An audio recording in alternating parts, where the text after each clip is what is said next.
We are the data scientist team for IBM Cloud organization, and we have three very talented data scientists here help to share our experience for data-driven business using Python and PySpark with you today. We have Chul and Bo, please, Bo. So before we start, I want to play a game. So we ask you guys to sign up a Bluemix account on one of the IBM Cloud product. So anyone heard about Bluemix before? Great. Not many. So this is exactly what I want. So for people who never heard about Bluemix, you sign up. What have you found about Bluemix? What is Bluemix? Right, so it's very confusing. This is exactly our mission, how to use the data, what user browsed on the internet, on the website, and what they did offline to find out what they're interested and how to improve our business by analyze user online, offline behavior. So Bluemix actually is a PaaS with SaaS offerings. Before we start, I think lots of people are familiar with those terms, SaaS, PaaS, IaaS. So I don't think I want to go too much detail on it. You assume you know the information. So I came from a very old computer science background, and I did consulting for many years. I had a very bad experience with one of customer who did one finger typing when I tried to help them set up a database. And it's like the movie Zootopia, and I refused to watch because it was just too slow.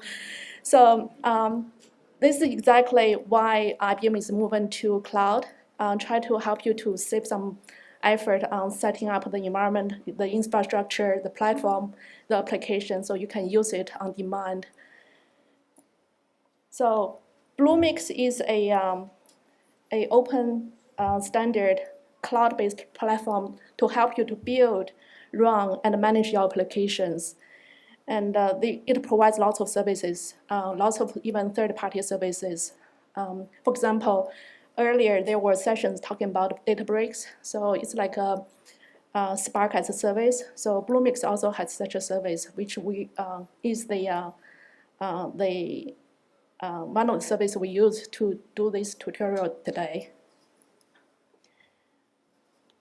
So ideally, use Bluemix is very easy. It takes 7 steps. So you sign up an account, then you create an application. You have lots of options. One of the common use of Bluemix is to create a Cloud Foundry application. You can use like a Node.js, for example, or Liberty for Java. And then you can choose your runtime, and then you can choose which service you want to use.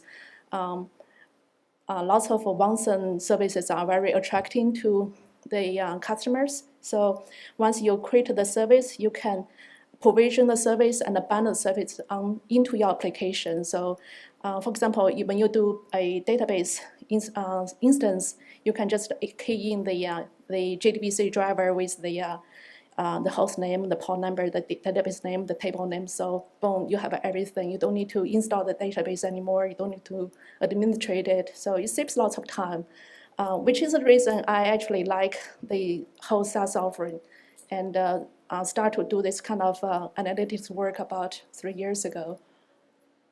And then after that, you assuming you are good at coding, you can just use your magic fingers to code anything you want, and then you deploy into Bluemix, assuming it's working, then you're happy. And there are some monitor and analytics function on Bluemix that help you to monitor your application, analyze your result, and there is a whole set of DevOps services can help you to do that.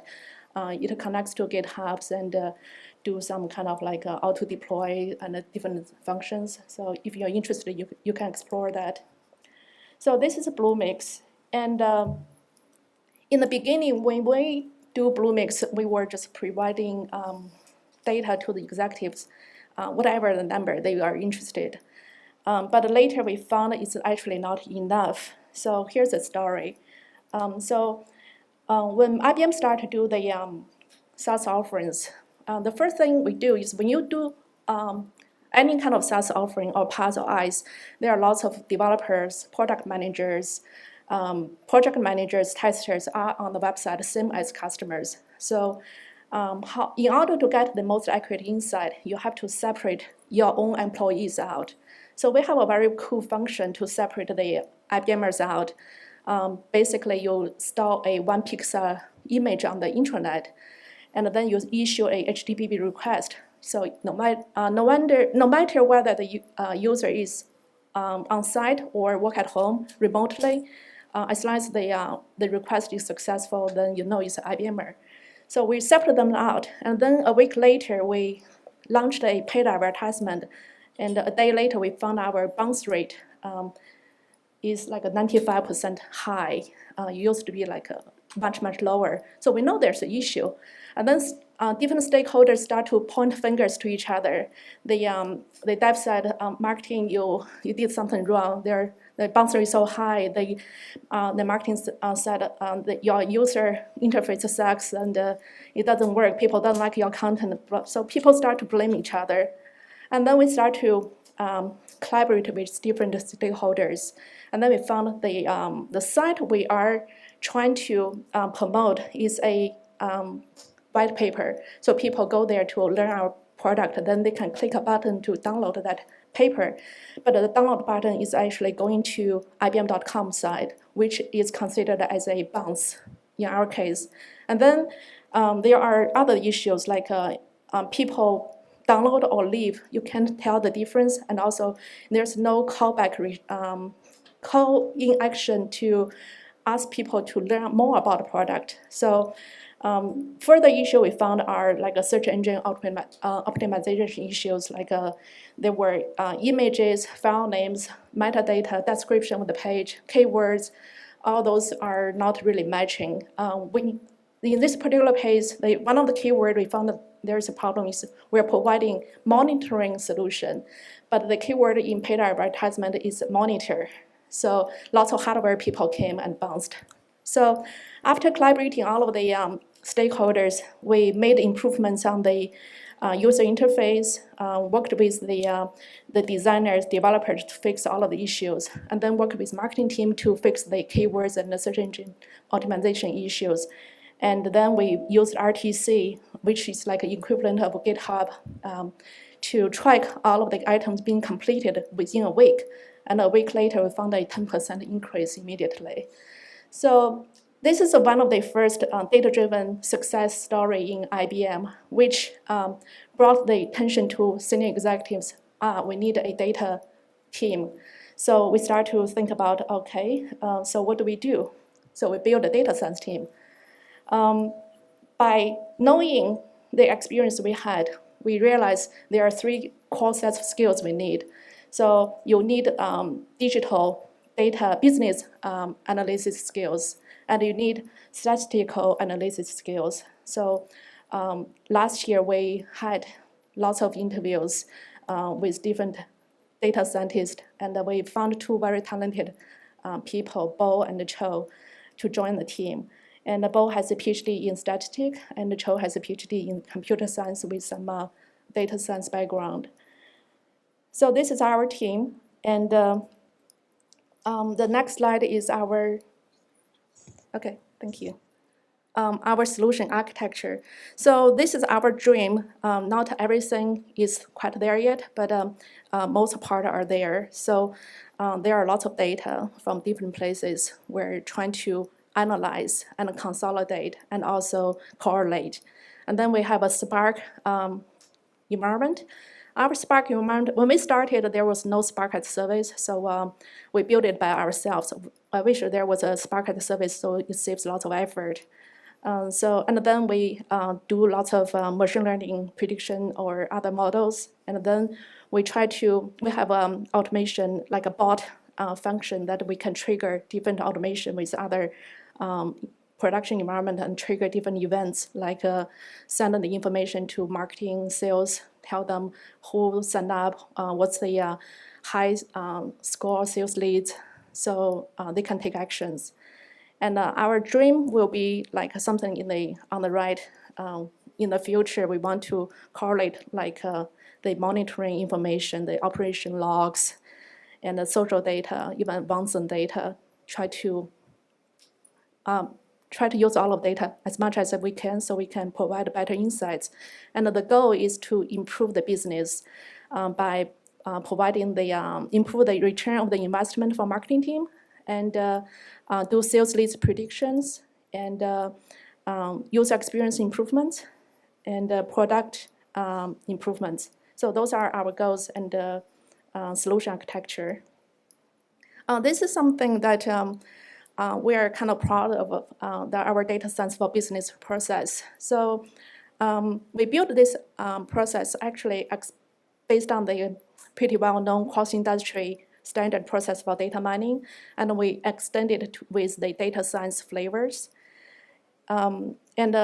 This is one of the projects we are going to present in the IEEE International Data Science Conference in October. If you guys haven't heard about it, you might want to look it up. It looks pretty good conference to go to in Canada, Montreal. So for our process, everything starts from understanding your business, and we use a business funnel to understand, because we are doing cloud business, so naturally there's a discover, try, buy experience. So funnel is a good model for us to start to analyze what's going on. And then you need to understand the data. There are lots of data. Make it bigger.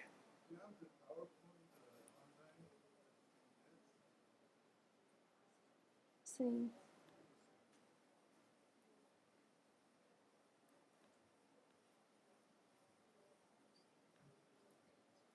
Is it better?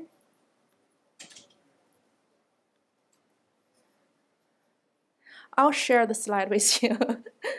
So understanding the data sometimes can be very tedious work, because there are lots of bad data there. Then you have to work with the dev team to fix them.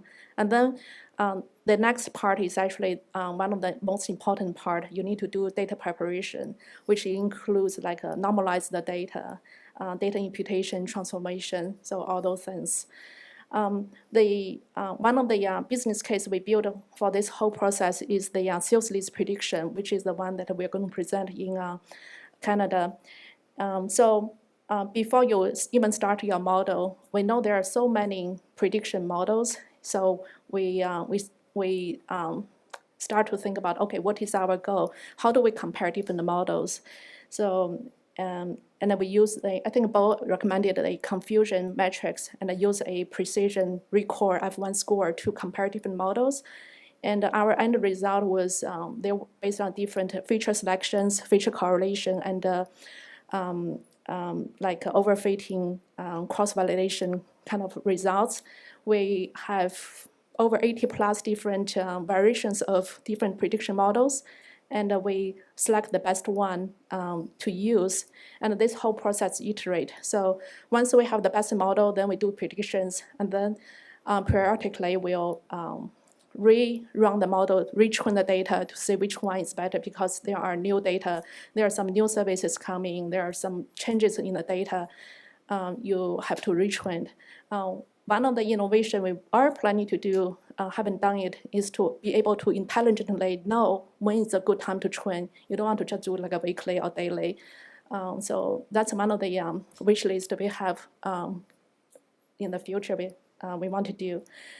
So I want to share some experience with the funnel with you guys. So lots of companies, lots of businesses are doing using their website as a portal to let the customer to get to learn about their products. And in the beginning, we used a very simple funnel with just conversion rate, and later we found it's not enough. So the funnel actually has 3 sides. On the top of the funnel, you actually have the marketing impact to the business.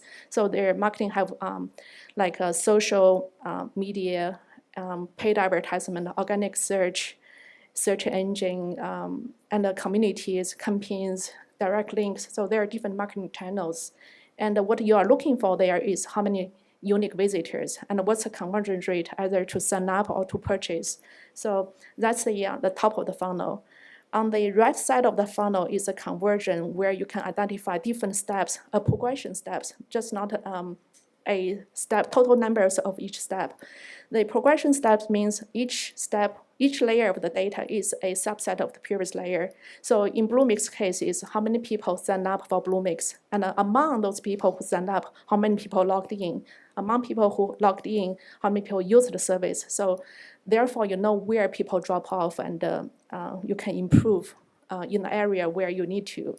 And then there's another side of funnel most people like to, or business like to ignore is the user experience. It's not just about the drop-off, but also how long it takes users to move towards the funnel. So, so this is our kind of like a best practice of how to start with discover, try, buy, and find the actionable insights for your business. And we have quite a few scenarios we would like to share with you today. So sales leads prediction is the one that we are going to present in the other conference, so we are not going to share that here. And the one that we're going to share is churn analysis. So Bo will be doing a deep dive on this subject. And also, we have a service recommendations, just like Netflix. When you watch one movie, you'll get recommendations for other movies. So, and Chul will be doing a deep dive on that part.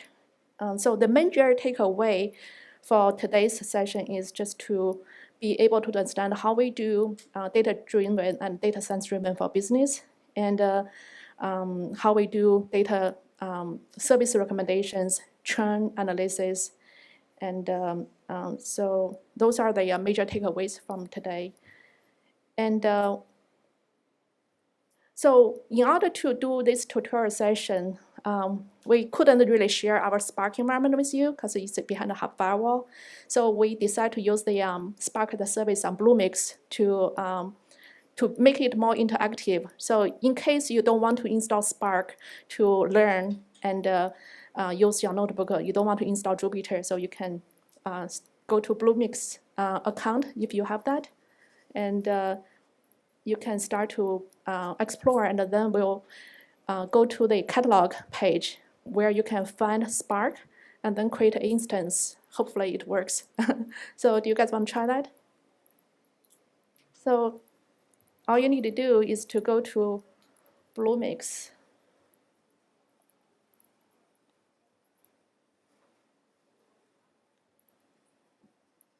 And then you're going to go to the catalog page.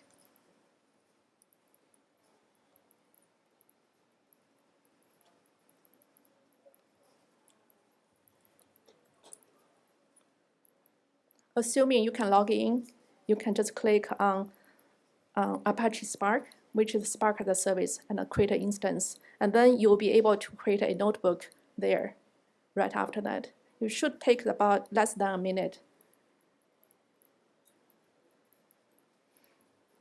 The other thing that for this tutorial we need to do is the -db. So in order to analyze data,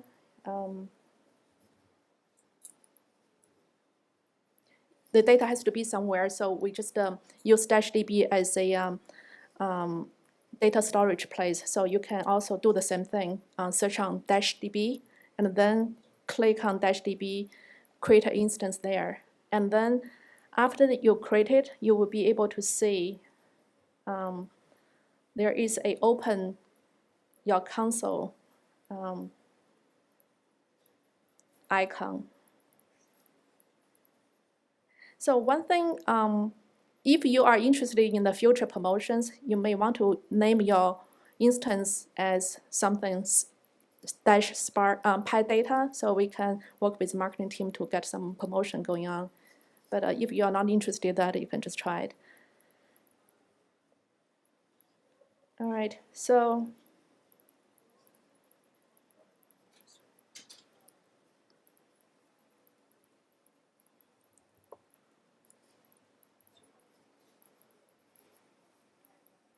So if you don't want to create those, this is what they look like. So once you create the Spark as a service, you will see this interface where you can create new notebooks and where you can start to code, just like the other sessions.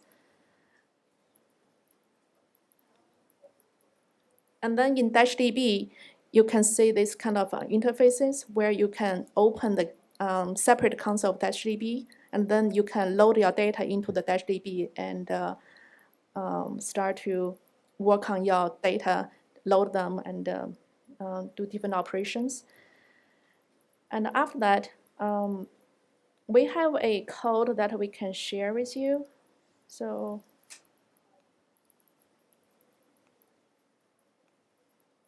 let me make it bigger. So there, just in case it doesn't work, so there are two notebooks. You can use either one. Let me make it bigger again.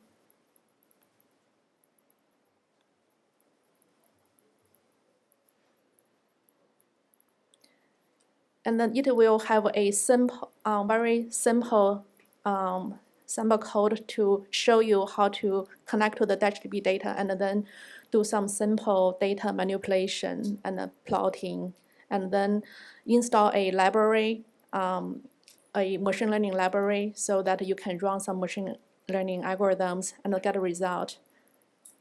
So just briefly touch on this part.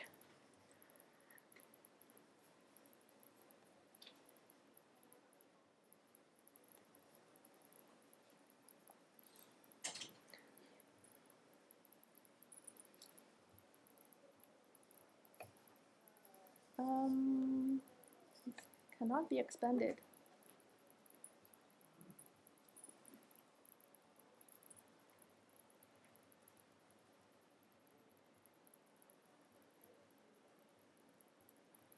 Just come on. Okay, thank you. So it's pretty simple. You load a different libraries just like your the normal code, and then the major part that you connect to the DashDB is once you create a DashDB instance, you'll have those URL in your DashDB configuration settings, and then you can just connect to the DashDB directly. So there are many ways of doing that. So one is you can read the data into the data frame, and then you can say what's data is there, and you can also do a SQL query. Like here, where you can say select certain fields of this from this table, and then you can display and manipulate your data after that. And then you can also, so what I normally do is I kind of use the pandas data frame, which is, to me, is easier to plot of anything. So you can do some plotting with your data, and then the part that you probably, lots of people didn't realize is after you install the library, let me see where that is. So this is the part that where you can install different machine learning libraries that you don't have on the Spark instance that you created. So you can run the installation, any kind of machine learning libraries you want, and then the tricky part is you have to restart the whole kernel in order to use it. I got stuck in the beginning when I tried it, so that's the tricky part. And once you have that, you can just import the library and then use it as how you use the other machine learning libraries. So I know we are kind of running short on time. We have lots to share, so I'm going to give the control to Bo, who is going to do a deep dive on the churn analytics with you guys. Okay, good afternoon. Thanks for joining our tutorial session. And well, just in case you had a long day and very sleepy, and I'll tell you what I'm going to say before you have to listen to the whole talk. So as the title suggests, I'm going to talk about introduction to Apache Spark from a data scientist perspective.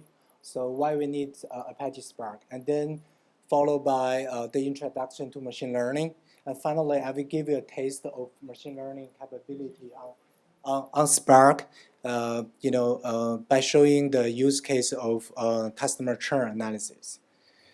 So just quickly about me, I'm a senior data scientist at IBM. So my mission is to design and implement statistical models and machine learning algorithms on big data, and write codes to deploy these models to create real-time actionable insights, and then present where and how these insights can help business users to help and grow our business.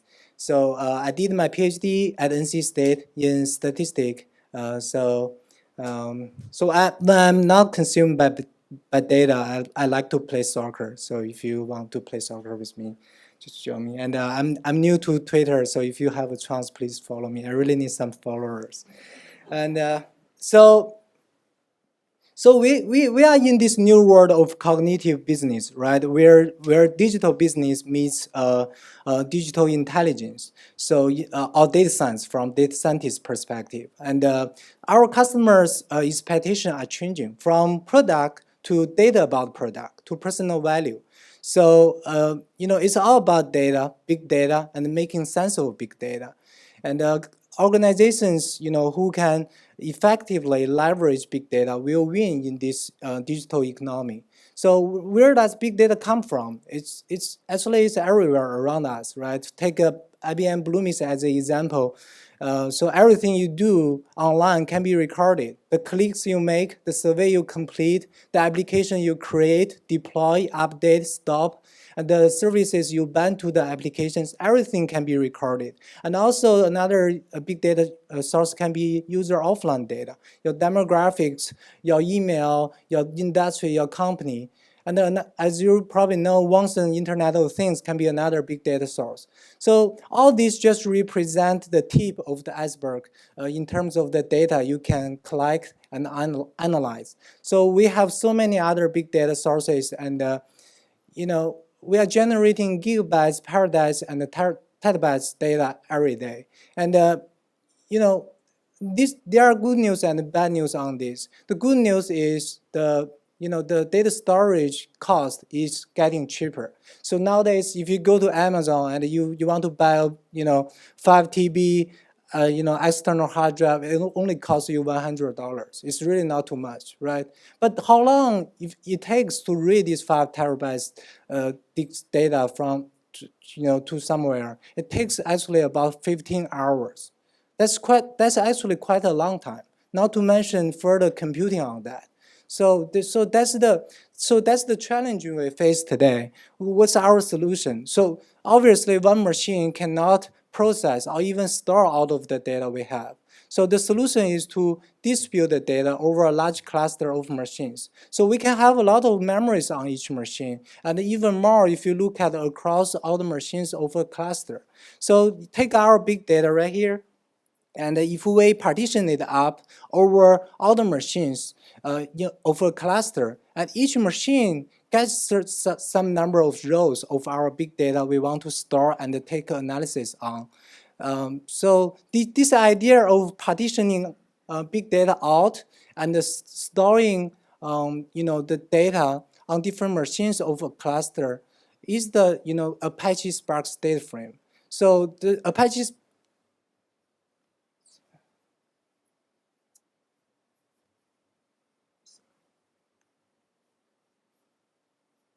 So I just want to make it a full screen.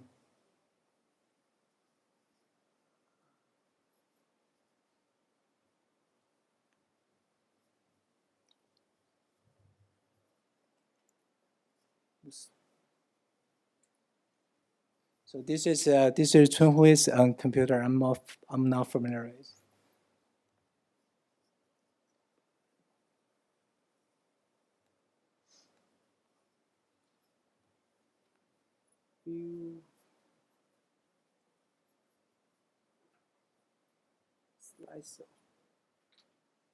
Okay, cool. Oops, that's not good. That's really weird.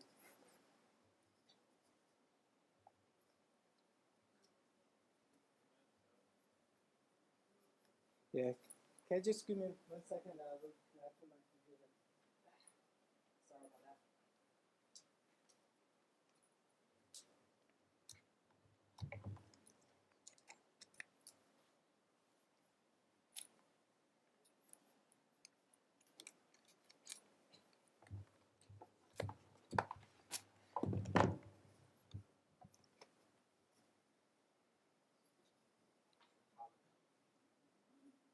Oh.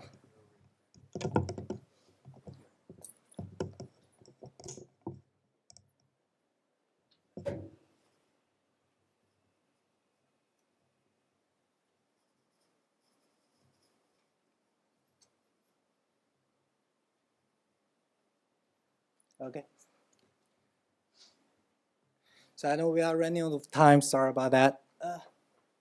So Apache Spark is our computing platform, and which provides a programming abstraction and a parallel runtime that can has the complexities of fault tolerance and slow machines. So it's very simple, right? You just if you have an operation, just tell Spark, here is the operation, run it on all of your data. So you don't need to worry about where it runs and how it runs. Spark take care of scheduling that, and so actually your computation can even be run multiple times if certain nodes fails or certain nodes is running very slow. And then, so let's talk about Apache Spark's components. So obviously, Apache Spark has its core runtime, and then there's Spark SQL, which provides the data abstraction for structured data analysis using SQL language, and it has a common access way for multiple data sources such as Hive, JSON, and JDBC. And there is also Spark Streaming, which leverage Spark's scheduling capabilities for some real-time analysis for the streams of new data. And then there is a machine learning, which is a scalable machine learning platform provides a scalable, distributed, and fast machine learning capability. At the high level, it provides machine learning algorithms such as regression, classification, clustering, and also some featureization, pipelines, persistence, and utilities. And then there is GraphX, which is the graph processing framework, for graph structured data. And here, we just focus on the highlighted orange one. So basically, we load our data from the DSDB database using JDBC as a Spark data frame, and then we run some machine learning algorithms on that. So actually, when you run a Spark program, there are two programs going on. One is the driver program, and one is a worker program. So the driver program runs on one machine, and the worker program runs on cluster nodes. And your data frame created will be distributed across all the workers. So when a Spark program runs, it creates a Spark context object. And the Spark context object will tell you, your executor, where and how to access your cluster. And then you create the Spark program will create a SQL context object, which you can be used to create your data frame. So if you have your own cluster environment, Spark environment, you need to create this Spark context and the SQL context object yourself. But if you are using Bluemix as Spark as a service, you don't need to worry about that. Behind the scene, it creates this Spark context and the SQL context for you. So that's the neat part of that.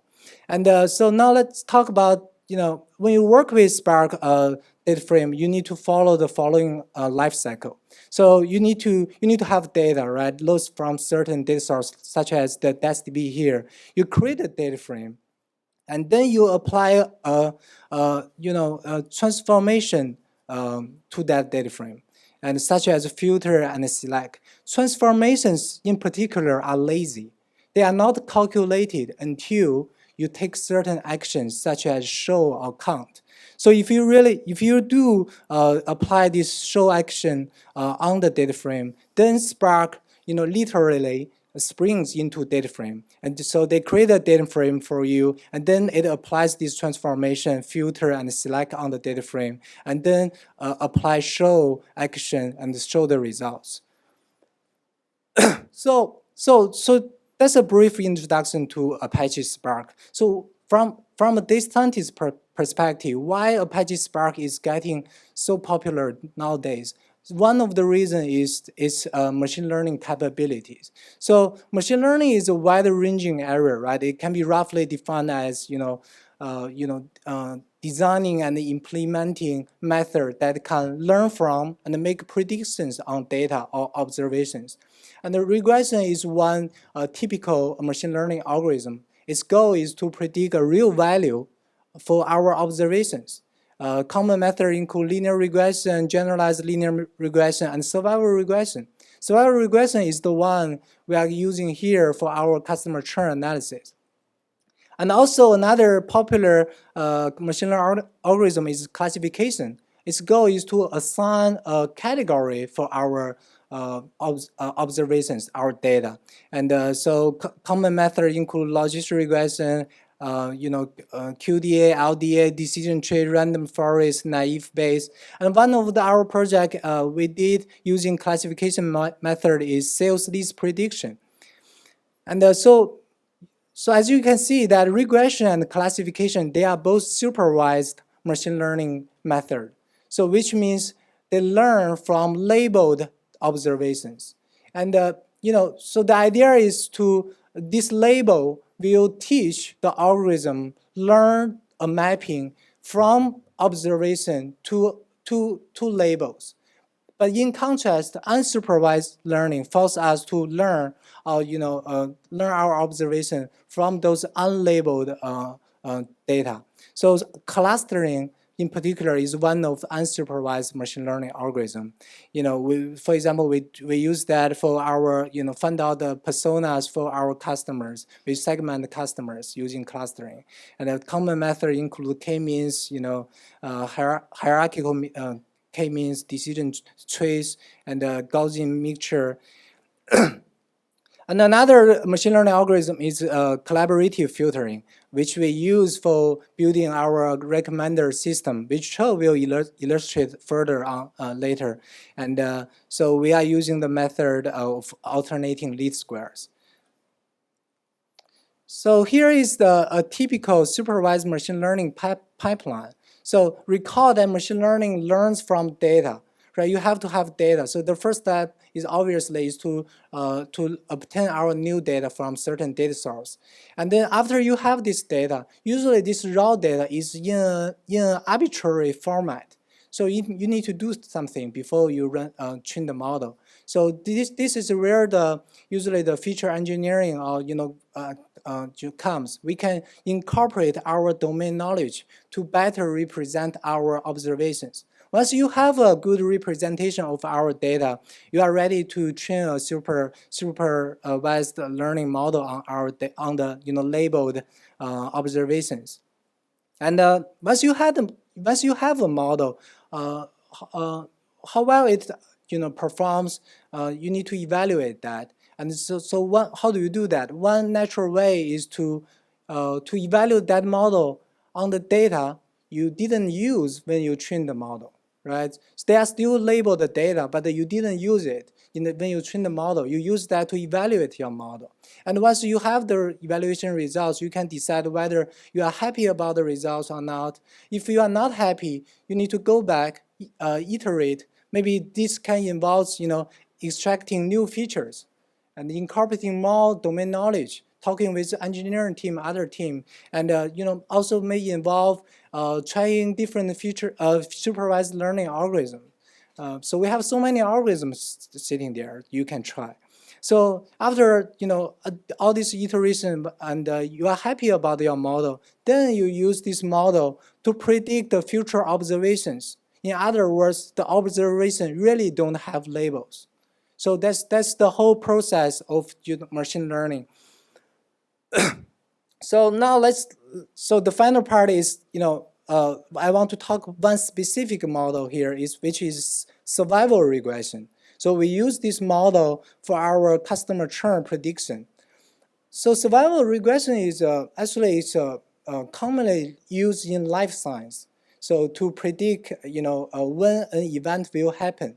So for example, everyone knows that in the long run, everyone dies. But this pragmatic problem is actually okay. But how long will I enjoy my life before it happens? So the answer is provided by survival analysis, right? It can predict the time to die. But while this model has so many applications in life science, it actually can be easily translated into business domain. You just simply replace the event of die to other events, like churn here. We want to use this model to predict when a customer will churn, will leave our business, right? And so to this end, we provide this toy data which has similar properties or attributes as our real data. And so the first column is tenure. Basically, it means how long this customer has been with us, Bluemix, until now, or until this customer churned. And the second column, churn, is an indicator whether this customer churned or not. And all other columns are our customers' attributes, features, account type, whether it's a free trial accounts like you guys, or it's a paying accounts. And the country, region, industry, marketing, number of applications created, number of services created, and the cost. So we want to use these features and the indicator churn and how long it has been with us to build this survival regression model to predict customer churn.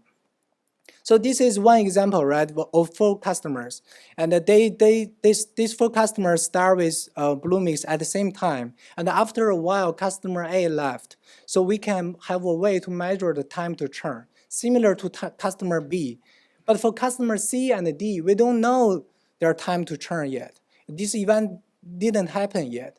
So we need but it's okay. We need a assumption. We need a model that can estimate the drivers of the churn probability, even for the customers' observations that didn't churn yet. Because the fact that they didn't churn conveys some information we can leverage on. We cannot just ignore them.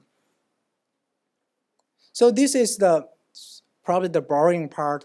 How the background of this survival regression model. So we use big T as a non-negative random variable, representing the churn time for an arbitrary customer, and it has a probability distribution PDF of little f, and basically different survival models, AFT, PH, or other models are distinguished by different choice of distribution of T. So that's your assumption, right? And that's one way of characterize our survival. And there are some other ways. So big F, the cumulative density function, or CDF, which gives you the probability the random variable T takes values less than or equal to a certain time point. And also survival function, which gives you the probability that a customer will still stay with us after a certain time point. And another good way is the hazard function, which gives you the rate of the probability change at a certain point. So on the right, it's an example of survival curve. And the horizontal axis gives you the time to churn, and the vertical axis gives you the probability of staying with us. So at any point of this curve, it gives you the customer the probability of staying after a certain time point. So the model we are using, so again, we have so many survival regression models, and the model we are using is called accelerated failure time model. The reason we use that because that's the only model we have on Spark right now. So if you have customer I and we observe his potentially censored time TI, and also this customer features ZI1, ZI2 to ZIP, like account type, country, email, or all kinds of features. And sigma here is the scale parameter, and epsilon I are our random disturbance terms. So this is usually called a log linear model in survival analysis because it's similar to a linear model, right? But we just take a logarithm transform on the response, and except that this random disturbance turbulence terms are usually assumed to be independently and identically followed by extreme value distribution instead of normal distribution. So if we take the distribution of these disturbance terms, we will have the distribution of the survival time as a Weibull or exponential distribution. So they are very common distributions. And so let's take one feature specifically. Let's say if we use zk equal to 0 means trial accounts like you guys, and use zk equal to 1 as paying accounts. And after we do some calculation, we can have this equation where S means the survival function we just mentioned earlier. So we have the S1t equal to S2c times t. So this is give you where c equals to e to beta k, which is the coefficient of the account type. So this gives you the median survival time of paying accounts are all C times as much as those trial accounts. So another, maybe one interesting example is if you think about dog and human, we know that the human life is like 7 times of dog or something like that, right? So it's similar context. So the reason this model is called accelerated failure time, because the effect of this account type can either accelerate or decelerate your lifetime. So in this case, we know that in our data, the lifetime of paying accounts is longer than trial accounts. So here C is bigger than 1. So we have this proportional constant. So as you can see that this model is kind of like a parametric model where you have a known distribution of your survival time t, but you don't know the parameter of the distribution like a beta and a scale parameter sigma. So you need to have a way to estimate those parameters. And the way we use here is maximum likelihood, which we treat the parameters beta and sigma and try to find the values of beta and sigma, make your observed results most probable given the model. So it's not hard to find this maximum likelihood function given by this form, which where delta I is the churn indicator. And so our goal now becomes find the value of beta and sigma to maximize this likelihood. And it's equivalent to minimize the negative likelihood, log likelihood with a Weibull distribution as we mentioned.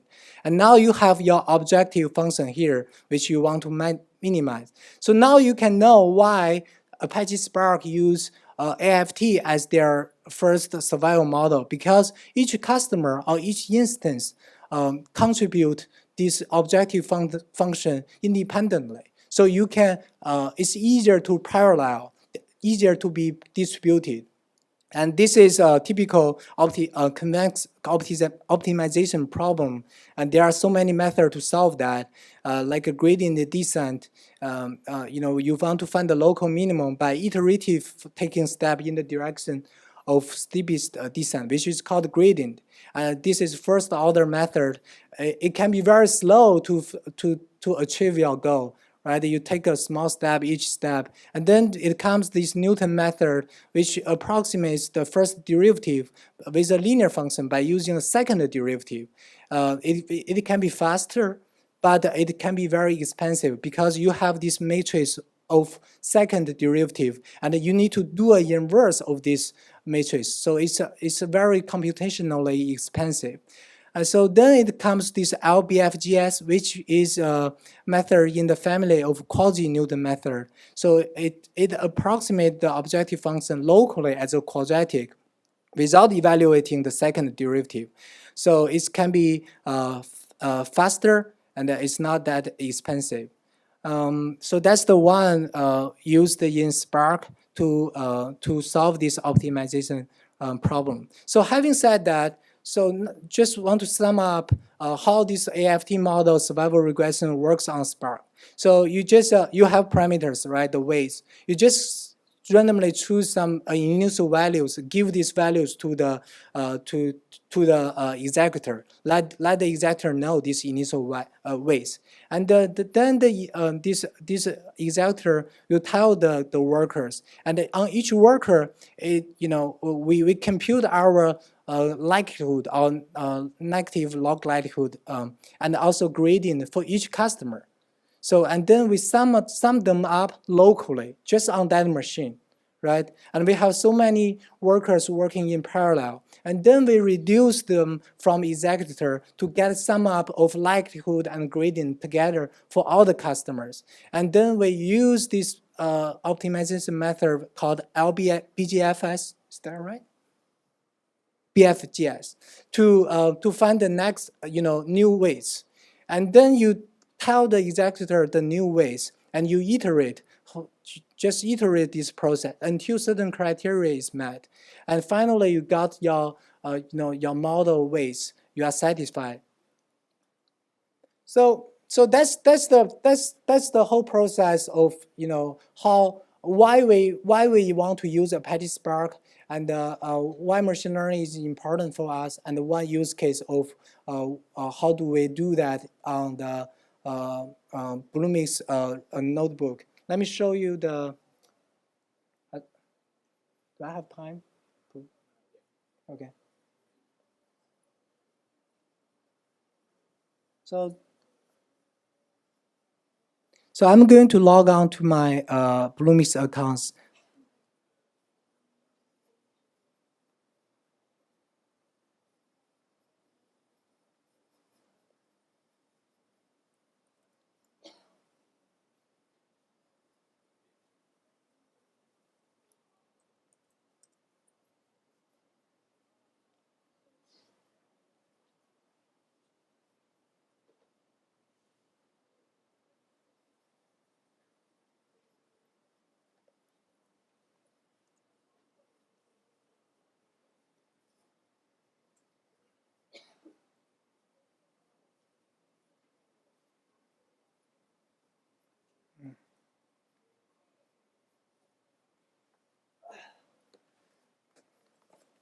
I have so many troubles today. So maybe I can use your computer, Chul, so you can. So after I finish, you can continue using.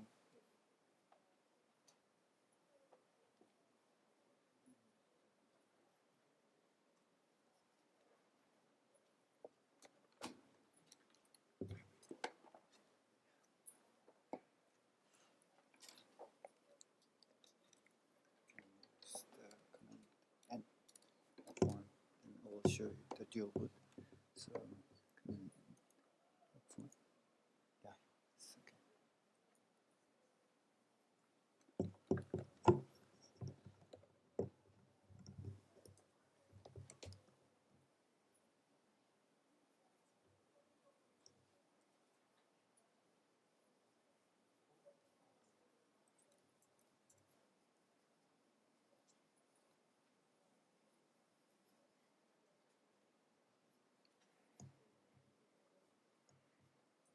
So I'm going to log into my Bluemix accounts.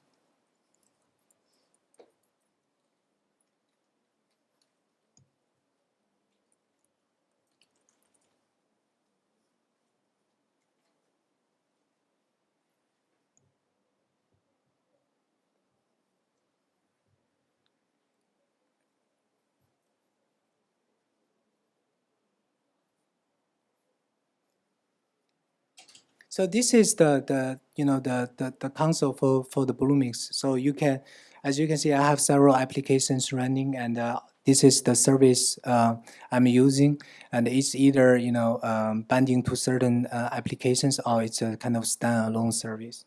So the one I'm going to open is the Apache Spark as a service on Bluemix, and so I assume you guys also create these services as well. So, and then you click on notebook.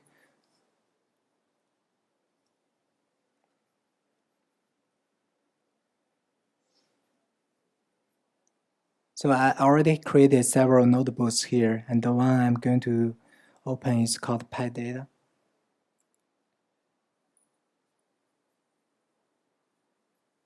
So yeah, so my presentation is not as hands-on as Chul, so maybe you can learn more later. But I just want to show you real quick, you know, how the flow works. So I have 4 steps. The first one is load the data from DB. Can you guys see that? Is it better? Yeah. So I need to, the first step is load data from DB using JDBC and read it as Spark data frame. And then I explore the data a little bit, and then I prepare the data for survival regression. And finally, I want to run the model. So the first step, load the data. And so this is all the, so I created DB as a service on Bluemix as well. And if you create one, so it will gives you all the information you need for your database and your table. So you just copy the information here, and so it has some host name, username, password, those kind of thing.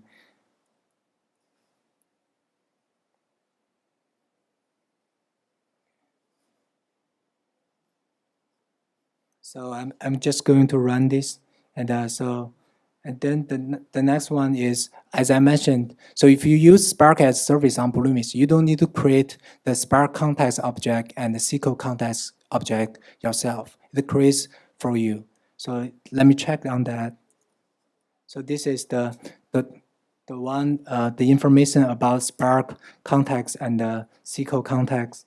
And then I just want to initiate this SQL context. And the next one, number 3, is when you actually load the data from DB to as a data frame. So you use SQL context and using JDBC, and this is the URL, you put it here, and it's the table you want to have. I call it Bluemix, and you just load it, and then the DF will be your Spark data frame. And so in our own Spark environment, when we try this, we need to install a lot of drivers for DB, the database drivers. But on Spark as service, you don't need to worry about it. They install it for you. So that's very handy. And then you can so yeah, it's pretty quick, and it's you can check the data tab about this. It tells you that it's a Spark data frame, and then so Spark data frame has to have a schema, and you can use the print schema function to check that. It's give you all the columns of your data frames, like the one we showed earlier, can churn, and all other features here. And you already have our data. And if I just want to check, for 3 maybe, and it will run and tell you that. And then what I do is I register this, data frame as a table. So later I can run what. So I'm more familiar with SQL language, so I can use SQL language here to do whatever I want. So if you are familiar with SQL language, you don't need. So that's pretty good for you to do any data massaging.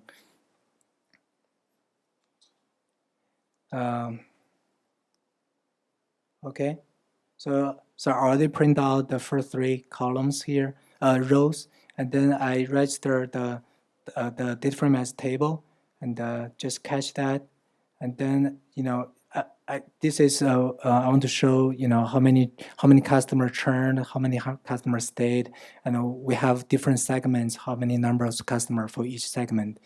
And then this is the part I mentioned, that you can use SQL language to do any data massage. And I just run this one, as a whole, maybe. And then you can use, the regular Python graphing method to plot the results. So this is basically tells you for each segment how many trial accounts and how many paying accounts. So that's give you a way to process the data and visualize data in this Spark environment. And then you prepare the data. So before you remember, before you run any actual machine learning supervised model, you need to prepare your data and do any feature engineering. And so so I didn't put the code here, but I do some feature selection. At the end, I choose I think 12 features here, and I just do select those features and also flag the churn indicator from 0 to 1, 1 to 0, and use that as my data. And then now you can see this is the data, the filter data I have. And then I want to do some feature combining. Basically, all these columns are our features. I want to combine them together as a vector. So it's in Spark, it's called a vector assembler. So you can assemble them together. And now you can see that you only have 3 columns. Tenue is our target, the TI, and sensor is our indicator, and also features. Those information got to be combined here. And then if you want to check, the several rows here, you can get that. And there are some, data type issues on here. So basically, you need to convert the integer to decimal or something like that. You need to do that. Okay. So this is I basically prepared the data ready for run the model, which is the last step. And as I mentioned, the model I use here is from the machine learning regression called AFT survival regression. That's the only one here for survival regression. And you just run it, and so since really the data set I'm using is not big data, so it won't take long. But really, if you have a lot of observations or a lot of features, that will be that will take advantage of that. So so after running the model, as you can see, this is the output, the coefficient, the betas, as I mentioned. So beta 0, beta 1, beta z, and also the intercept. Intercept is beta 0, and then you have the scale parameter sigma, and then once you have those parameters, you can predict. And this is your result. So for each customer, as you can see, you can predict how long this customer will stay with us. And so let's just check. For this customer, we know how long it has been with us. Also, we have a predicted value. So we have observed value and predicted value. We just want to validate that. So we plot it as here. So this is the customer already churned. So they are not with us anymore. So as you can see, this is the observed lifetime for those churned customer, and this is the predicted lifetime based on our model. It's pretty. I think it's pretty relatively accurate. So it's it's give us enough information when we predict customers churn. And for those customers who didn't churn yet, and this is the information. So as you can see, we predict several customers, their lifetime will be very long here. So basically they stay with us, for example, this customer, 70 days. Is it month? 70 months. Yeah. And then, so we predict that those customers will stay longer with us.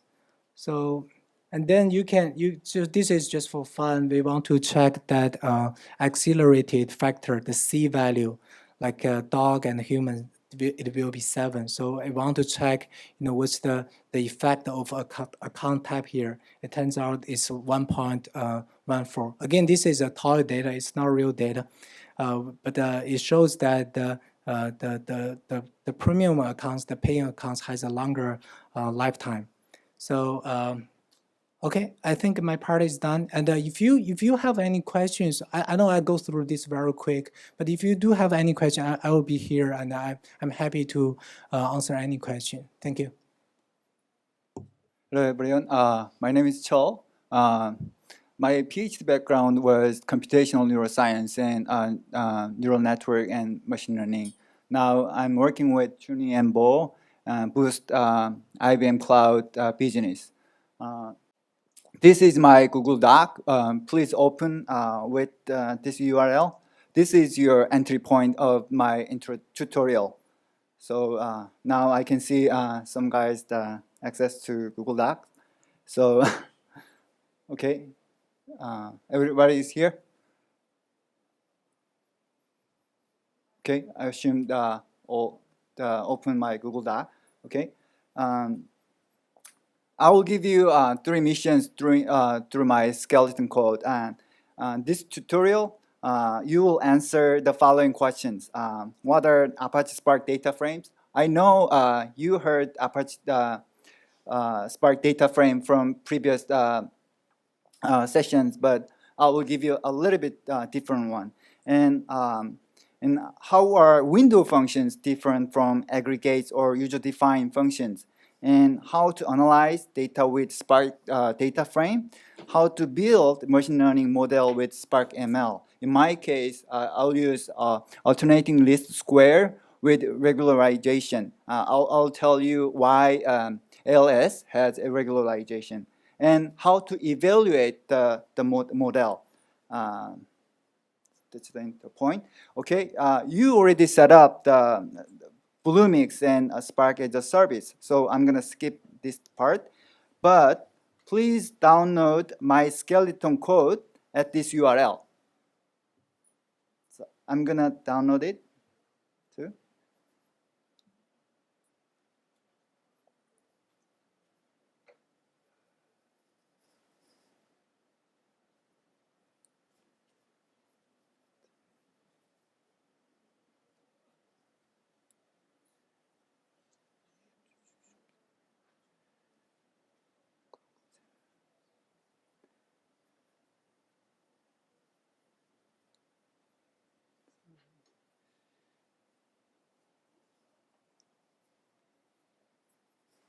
So when you download it,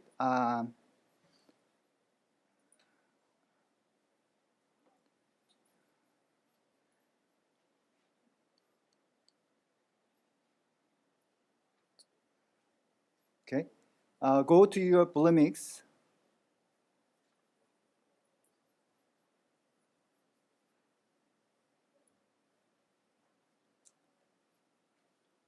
And Spark as a service. Here, I already click notebooks and click new notebook. And in our case, we're gonna create notebook from file. So in the tab menu, click from file and type the file name. In my case, just the PyData Chul. Okay, and then import the skeleton code you downloaded.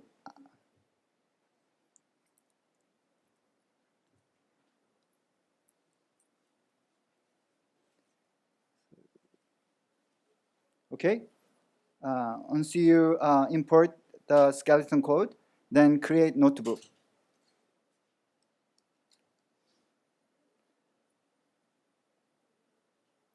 Okay, then you'll see my skeleton code here. So I'll expand the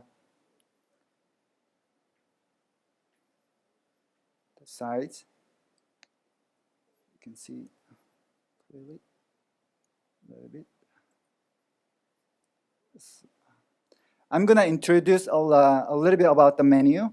So the first menu is save, and second menu you can create your cell, and you can choose the markdown or the code, and you can crop your cell, or you can copy, or you can move up and down, and you can run, or you can hit Control Enter, then it will automatically run, or you can hit Shift Enter, then it will run and cursor will go down. And this menu is just create your new kernel, so don't click this one.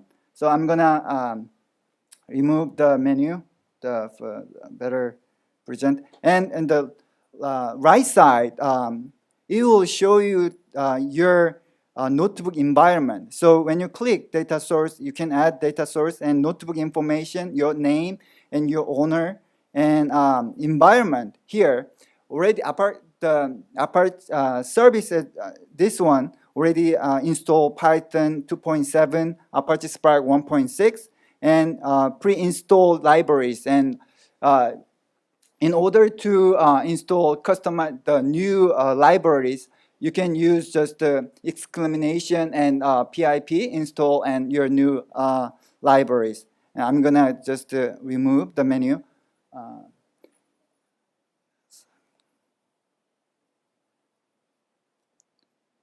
Size. Okay.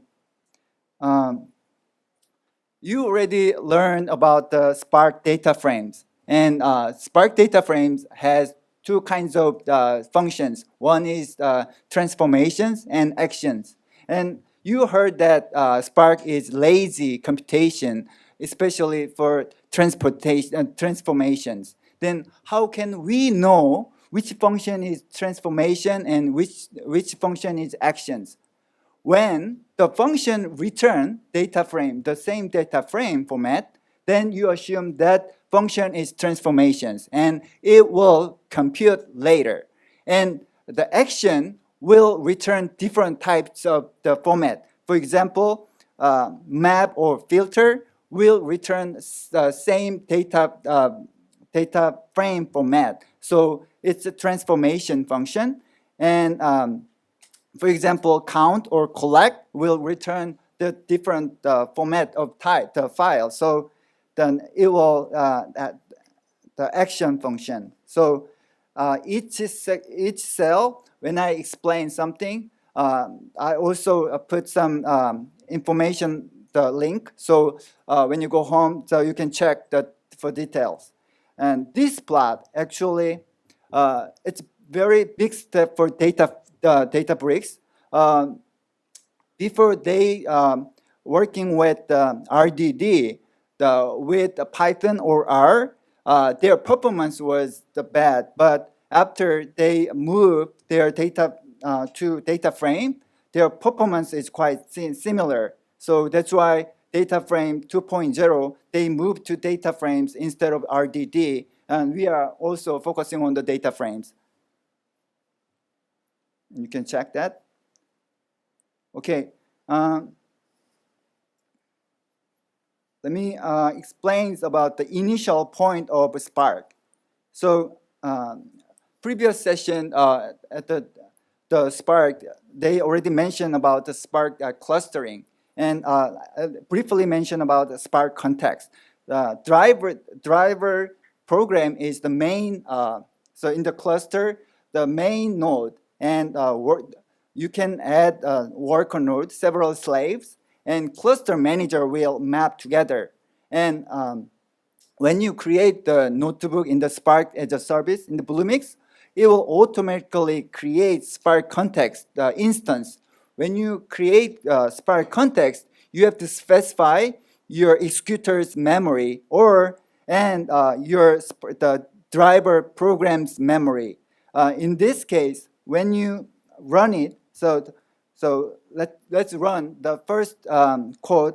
As I mentioned, Control Enter or Control Shift Enter. When you run it, it will return 1.6, and the second 9. When you run it, it will tell you your driver memory and your executor memory. And let's hack our Bluemix service here.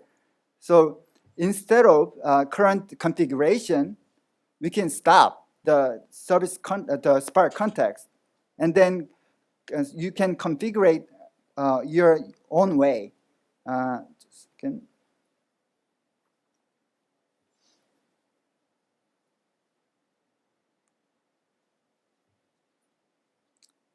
So let me copy this one here. So first of all, I'm gonna stop current Spark context. Then it will disconnect your application, Spark application with your Spark Spark cluster. And then I'm gonna create my Spark configuration instance, and in this instance, I'm gonna assign my driver memory 8 gigabytes and executor memory 16 gigabytes. Unfortunately, this service cannot configure the core, so I just comment out. And then with this configuration, you can create your Spark context instance. Then when you check your new configuration, you'll see 8 gigabytes for driver and 16 gigabytes executor. I'll copy this one to the Google Docs. You can also configure the better performance.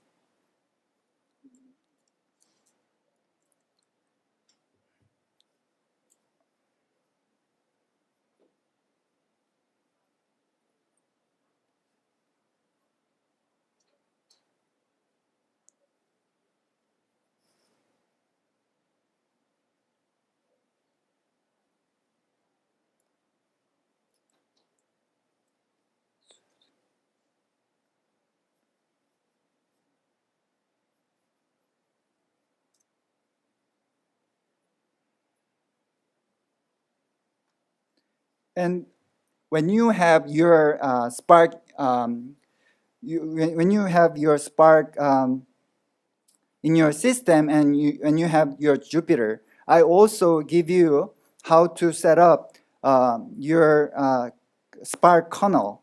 So here,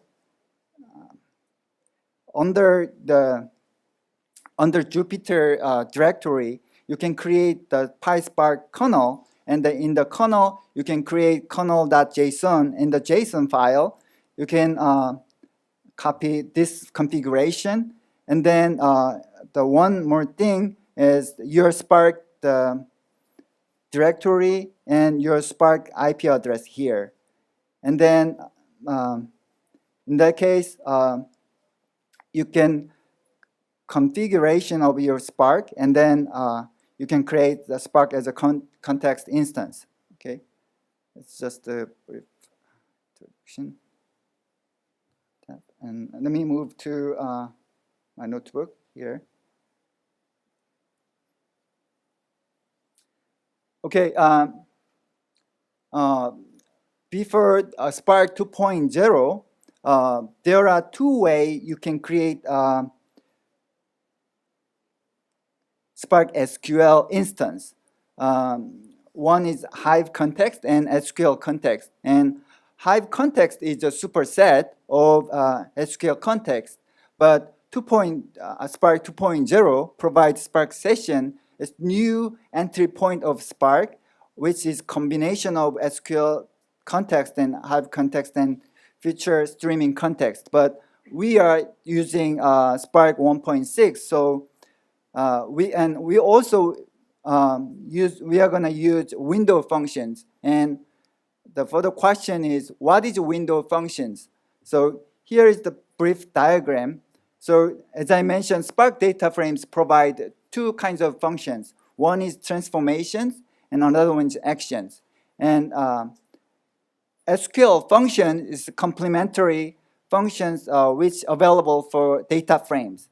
And roughly, she has three types of functions. One is aggregates, user-defined functions, and window functions.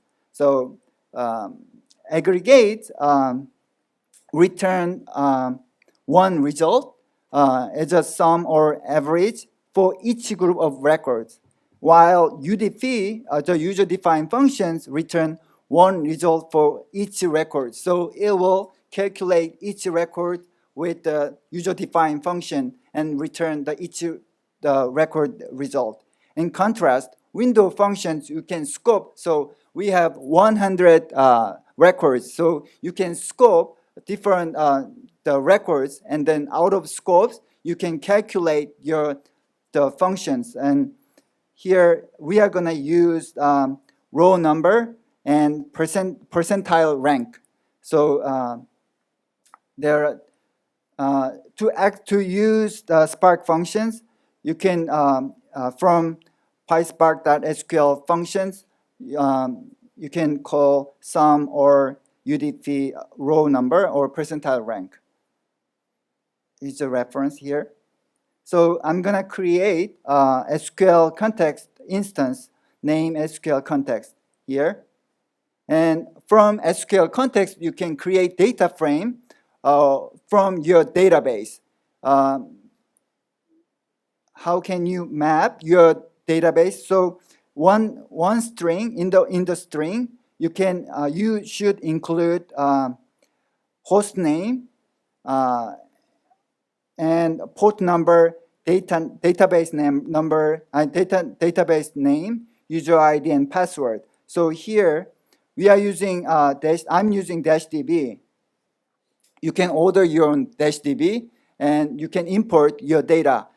In the Google Doc, I also introduced how import the data I used and how to create -db and how to import and how to get the connection information.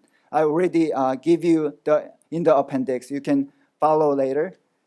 In my case, you're gonna access my -db database. And you need to specify the table name under schema. This is my table name. This is the syntax. And actually, in order to do your missions, you have to run all code what I have here. So let me run bar context and -db URL and -db table name. And from the -db, Spark context will bring the table and convert to data frame. So this is my data frame. And then, as Bo mentioned, with the print schema, it will show you your data frame schema. And also, you can use show function. And show function has different parameters. You can just, when you show just the 3 records, then it will truncate some data because of the space. But in order to, you want to see entire data, entire record, then you can, in the parameter, you can just type false, then it will show you the entire description in my case. So unfortunately, we cannot open our Bluemix customer data for recommendation. So in my case, I use online retail, but the recommendation, the model, the framework is the same. So you can import your data and try to build your recommendation model. So in here, in my case, each invoice has stock code. Stock code is product code, description about the product, and quantity, invoice date, and customer ID and country.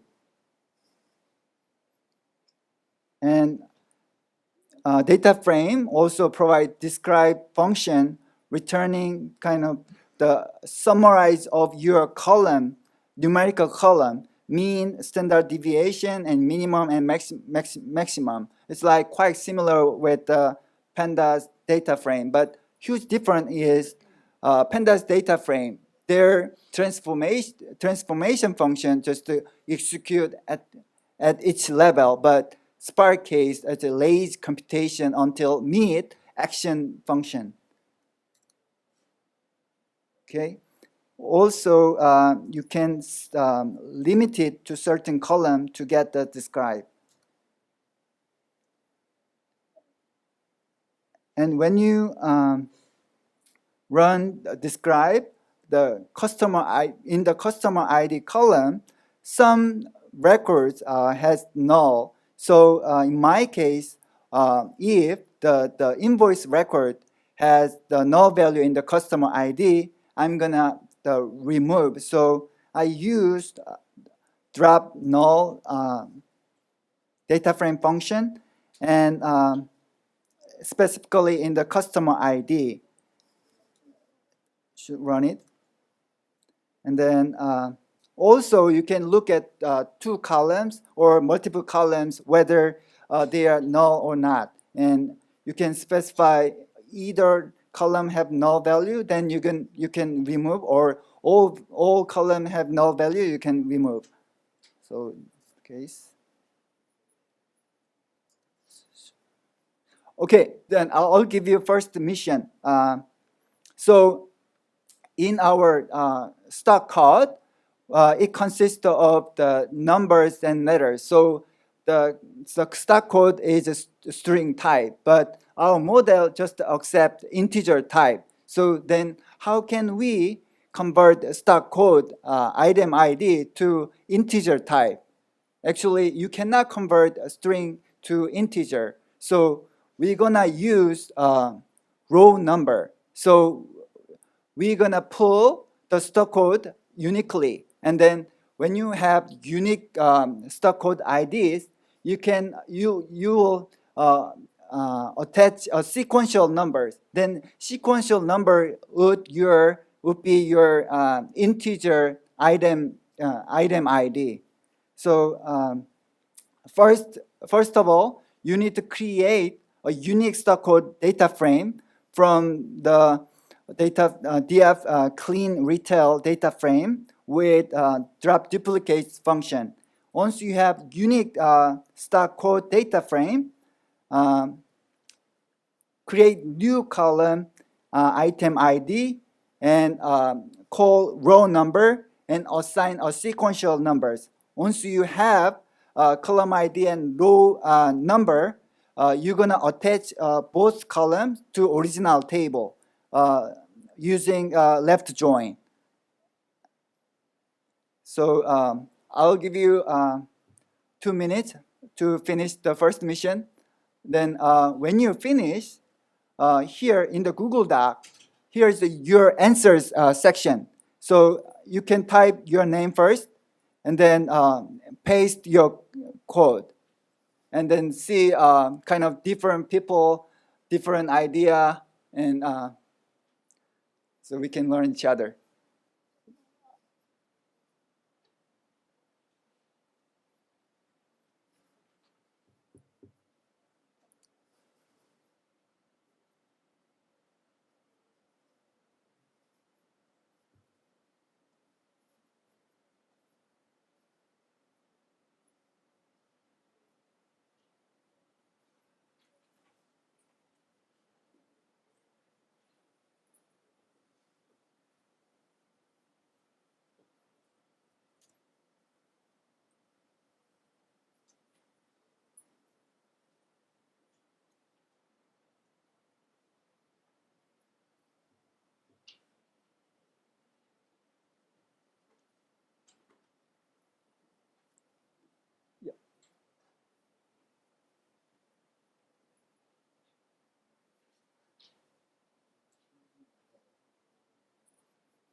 Okay, I'm gonna share my answer here.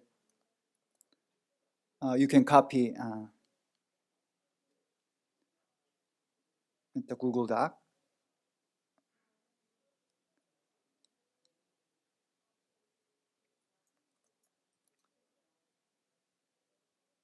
So here, from my retail data frame, I'm gonna select stock code and then drop duplicates. Then I will have the stock code column with a unique list.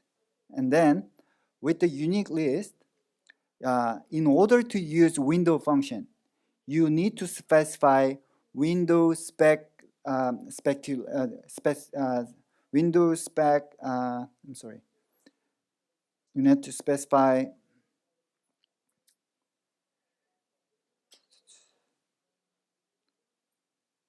window spec definition. So in this case, we don't have to scope different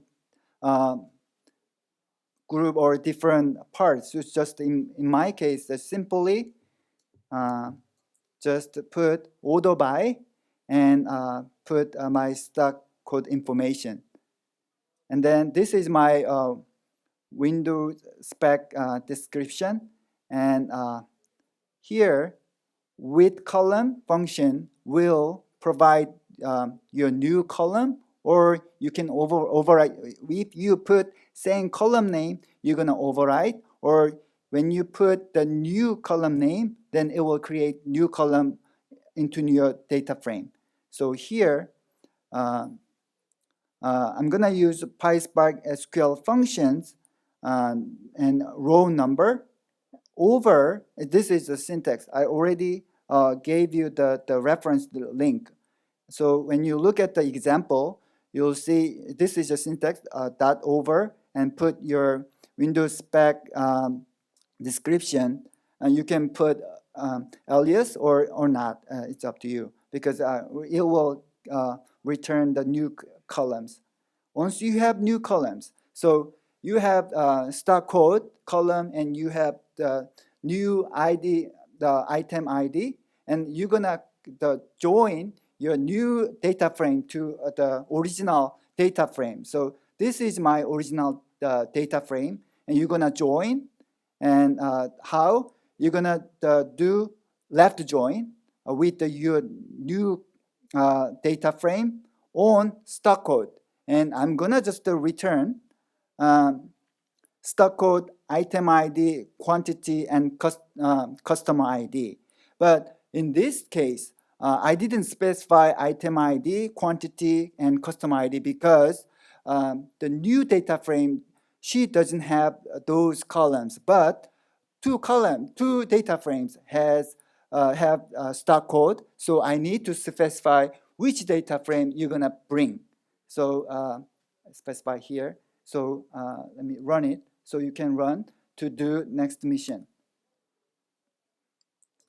And for the later use, I also need item lookup. So just item lookup here.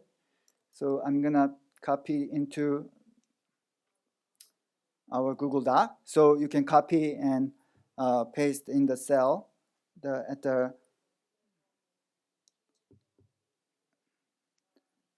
df item lookup, and then run.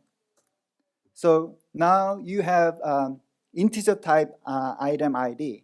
So the second mission is, so we have invoice records, but a customer ordered different types of products, but we want to aggregate same order, same customer, same product, and we're going to aggregate their quantity.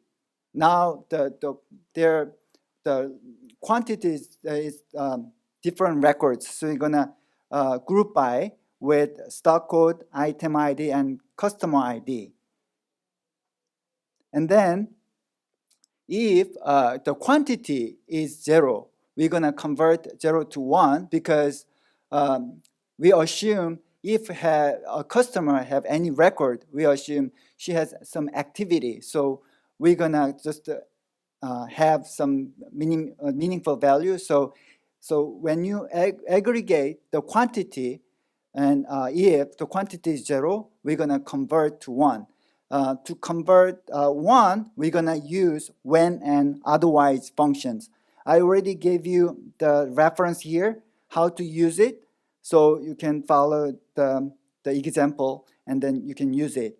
And then we're going to filter out if quantity is negative.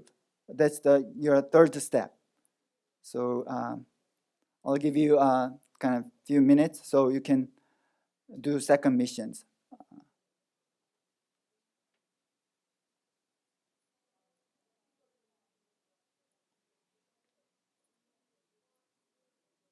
And you can answer in the Google Doc, then other people can see.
You're already familiar with the pandas data frame, so it is not difficult. So I could just quickly show you what I did.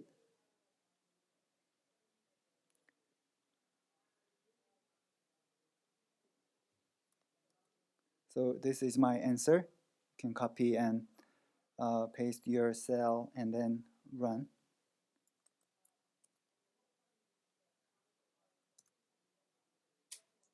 When you look at my code, I use group by function with stock code and custom ID, and then I sum quantity, and with the column, so it will automatically create new column, sum quantity. So I'm gonna rename sum quantity to quantity, and then I will have the new data frame. And from this new data frame, I'm gonna use the SQL function when and otherwise to convert if the quantity equals 0. When quantity equals 0, then I'm gonna replace 1. Otherwise, I just use the current the value. So just in the otherwise, you can just put quantity column, and then simply just call filter, and if filter the quantity, I'm gonna just insert a quantity greater than 0. So just run it, and basically ALS, the alternating least square, is quite similar with other machine learning applications.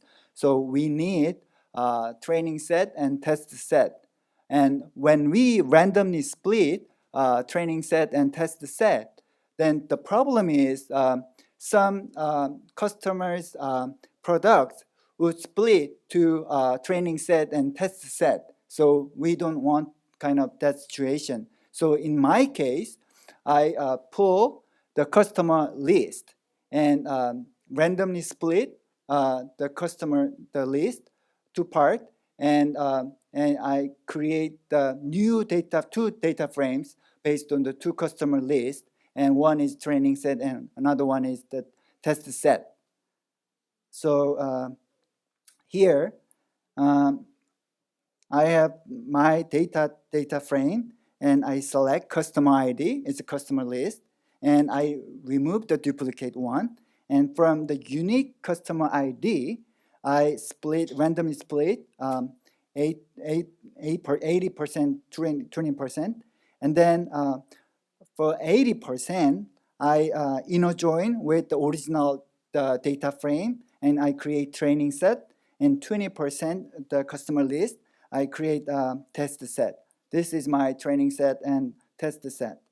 So let me move to actual collaborate filtering. Collaborative filtering has three different types of algorithm. One is user-based, another one is item-based, and third one is model-based. Model-based is the matrix factorization.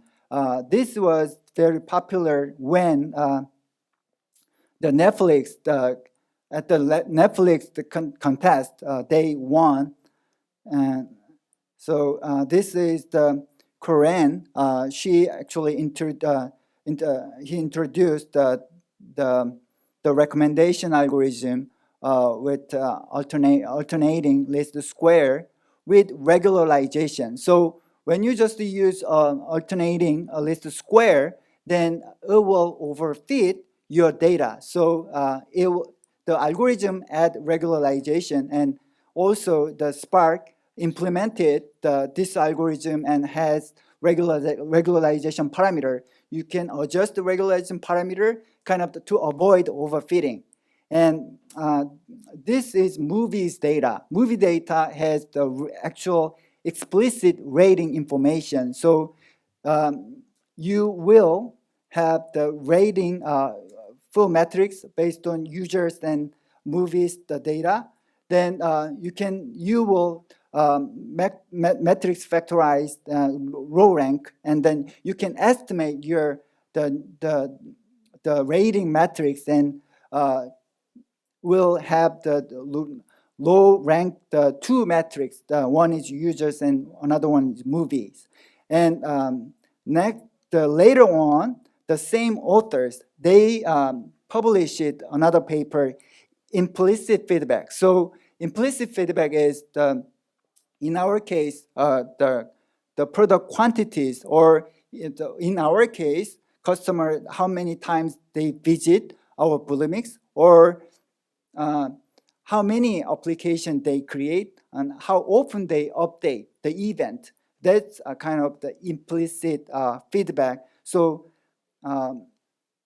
Spark, they already have the Spark machine learning for data frame, and they have alternative list square with implicit or explicit. So, but in our case, we're gonna use implicit feedback. This is the equation about the paper, and actually this, when you look at the Spark ALS code, it actually implemented the implicit feedback the equation. So based on the quantity or the rating metrics, you can adjust your alpha.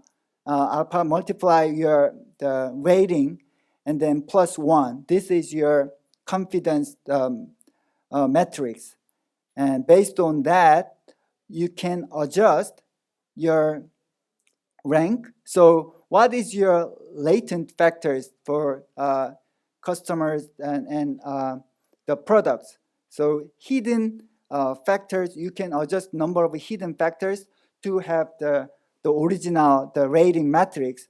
So the paper mentioned between 20 through 200 is good number for the rank, the hidden latent factors. And to get from your estimate to low rank customer metrics and product metrics, you keep iterate to close to the rating metrics. So you can adjust the max of iteration. So default is 10 because they assume, the paper assume that 10 iterations sufficient. And here is the regularization parameter. Based on the regularization parameters, you can adjust the bias and variance. And this is the implicit preference parameter. When you this parameter equal true, then your data, the algorithm assumes your data is implicit. And as I mentioned, for the implicit data, you can adjust your alpha value. So the algorithm has the alpha parameters here. I already mentioned explicit and implicit feedback here. If you are interested in this part, I already gave you the link of the paper. You can look further. This is the actual Spark ALS code.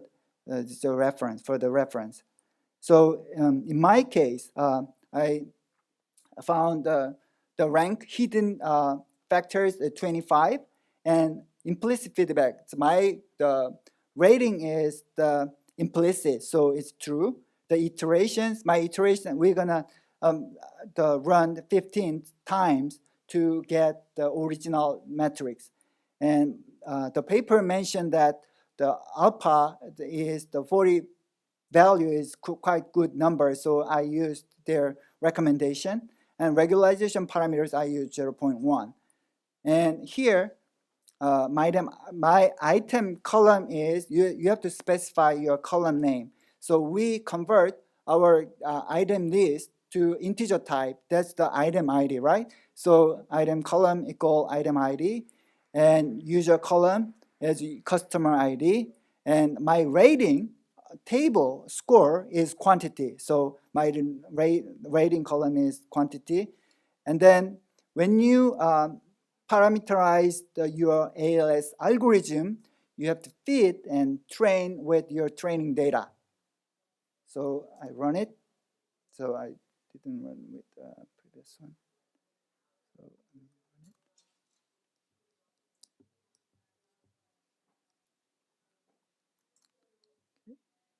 I will run it. So once you train your ALS model, then put your new test set and then predict the score, the confidence score.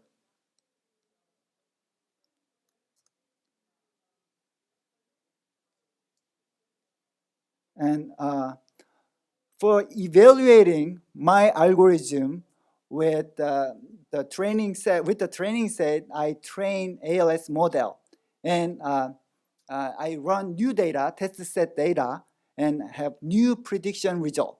So we can evaluate your algorithm is quite good or not based on the evaluation mechanism. You can simply compare your prediction and your quantity, and you can calculate the difference. But the problem is we give the alpha value differently. So if we just compare your quantity and your prediction result, then you will have huge gap. So the implicit feedback, the paper introduced, so instead of just use the prediction score, so you can calculate your prediction result and convert to a percentile rank. So in this case, the high prediction score will have the low rank, and the low prediction result will have bigger the rank. And so when you calculate your quantity multiply rank over the sum of the quantity, then you will have the rank. And this rank, if the rank has the less than 0.5, then we assume so 0.5 is the random rank. So if you have the close to 0, then you will have better algorithm. Or if you have close to 0.5, then you will have the bad algorithm. So with this algorithm equation, you can keep adjusting the parameters and get better model. So I want to give you the third mission for this one, but you look like kind of tired, so I'll give you the answer.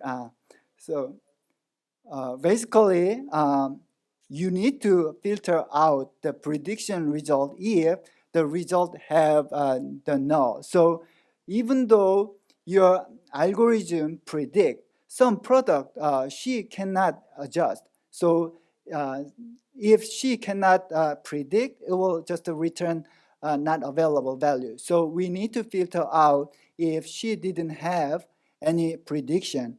And then we need to calculate percentile rank. Actually, percentile rank is a window function. So you need to specify.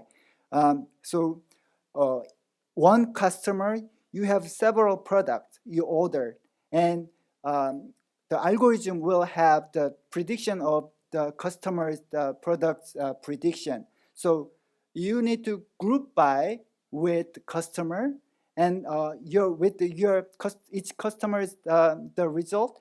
You need to calculate percentile result descendant order. That's the second step. So once you have prediction, once you have percentile rank, you need to multiply with quantity, and then that's your numerator. And so denominator, you need just the sum of quantity column. So I'll give you my answer. So when you go home, you can just play around. Instead of my solution, you may have better solution to get this equation. So you can try by yourself. But at this point, I'll give you my answer. So I'll post my answer to the third mission answer sheet here.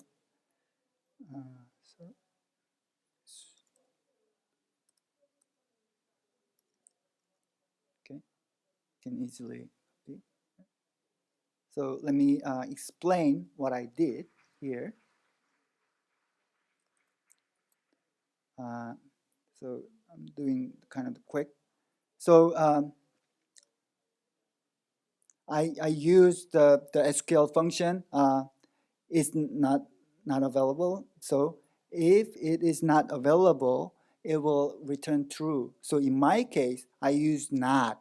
So if it's not available or not, so that means it have any value, meaningful value, I'm going to create the data frame.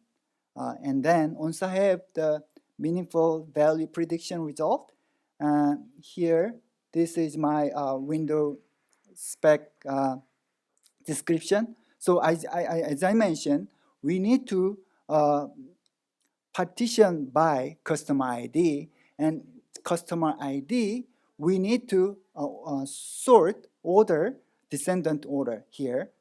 And then this is my specification for percentile rank. And so this is a window function, so same manner. So percentile rank, and over the window specification here, description, with P rank. P rank, I create new column. And then once you have new percentile rank, here, I'm gonna create, multiply quantity times and P rank. Then this is my R rank. And then over the summation of quantity, that's my rank result. So when you run it, it will return the rank value, whether your algorithm is good or not. So look at this.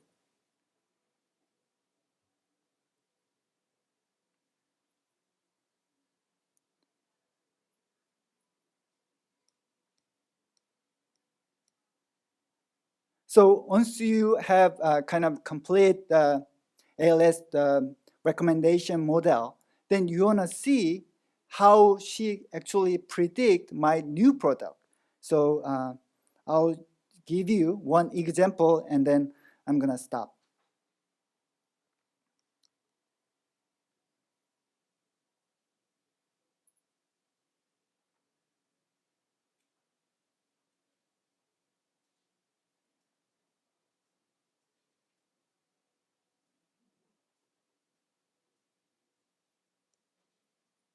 So instead of running, so my score is 0.4. So it's quite kind of better than 0.5, but yeah, I guess some better improvement need here. Anyway, so when you look at the item, the data frame, so here, here is my stock code and its a description about each product. And let me pull one of training set customer ID. And with the training set customer ID, here I pull customer ID in the training set, already fit the model with the training set.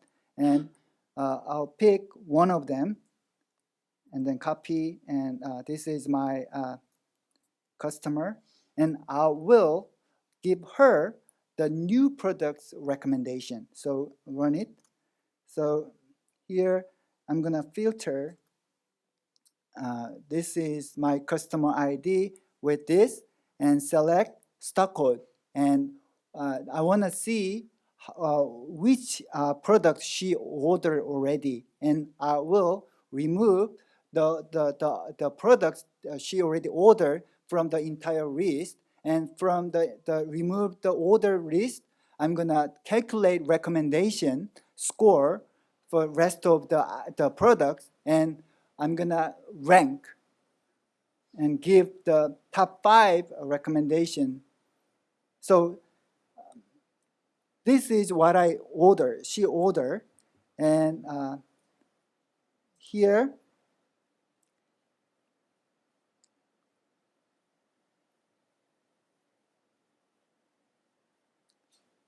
this is my product, and it will give you the list of my product. And from my product, I'm gonna exclude my product from the entire product list. This is my product list, and then I use not. If the product list is not here, then I'm gonna create the new product item here. So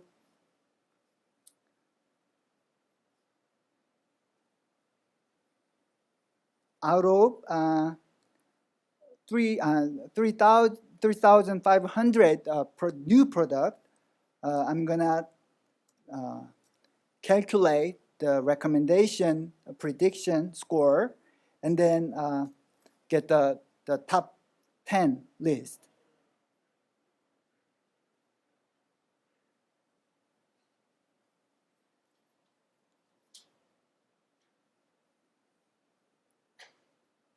Okay, so in your field, you can use your data and import your data into DashDB, and the same manner you can